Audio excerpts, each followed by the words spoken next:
ఒక అమ్మకు ఒక కన్నే ఉండేది. దాంతో చిన్నప్పటి నుండి కొడుకుకి వాళ్ళ అమ్మ అంటే అస్సలు ఇష్టం ఉండేది కాదు. ఈ కథ లాస్ట్ వరకు వింటే ఎలాంటి వారికైనా కన్నీళ్లు ఆగవు. ఒక పల్లెటూరులో శాంతి అనే ఒక తల్లికి ఒకే ఒక కన్నుండేది.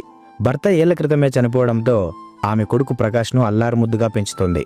ఒకరోజు ప్రకాష్ స్కూల్లో పేరెంట్స్ మీటింగ్ జరగడంతో చెప్పా పెట్టకుండా వాళ్ళ అమ్మ అక్కడికి వచ్చింది.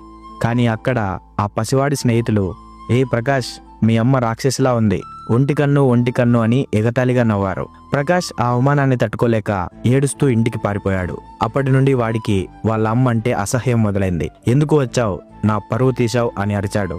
ఆమెతో మాట్లాడడం మానేసి చివరికి ఆమె వడ్డిస్తే తిండి కూడా తినేవాడు కాదు. సంవత్సరాలు గడిచాయి.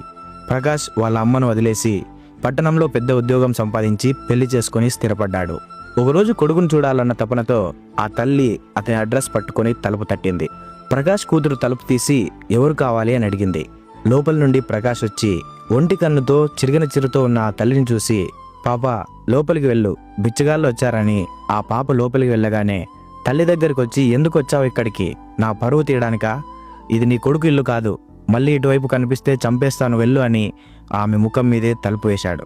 ఆమె కన్నీళ్లతో ఆ దారిలోంచి మౌనంగా వెనుదిరిగింది. కొన్ని నెలల తర్వాత ఊరిలో పాత విద్యార్థుల కలయిక జరిగింది. ప్రకాష్ కూడా వచ్చాడు.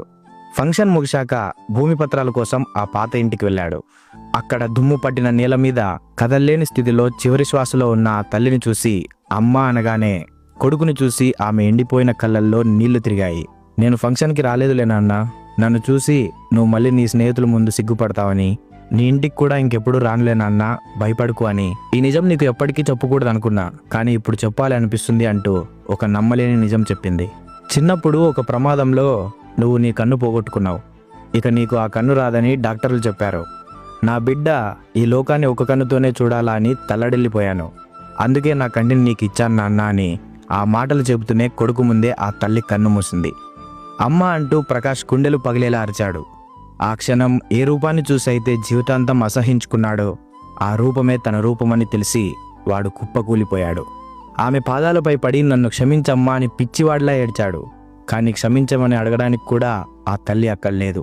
ఈ లోకంలో మనం అసహించుకున్న మనల్ని ప్రేమించేది ఒక అమ్మ మాత్రమే. వాళ్ళు మన కోసం చేసిన త్యాగాలు మన కంటికి కనపడవు. దయచేసి తల్లిదండ్రులు ఉన్నప్పుడే వారిని ప్రేమించండి. ఈ క్షణం మీకు మీ అమ్మ గుర్తొస్తే ఈ వీడియోని లైక్ చేసి దయచేసి కామెంట్ బాక్స్లో లవ్ యూ అమ్మ అని ప్రతి ఒక్కరూ కామెంట్ చేయండి. ఇలాంటి మరిన్ని మంచి కథల కోసం ఫాలో అవ్వండి.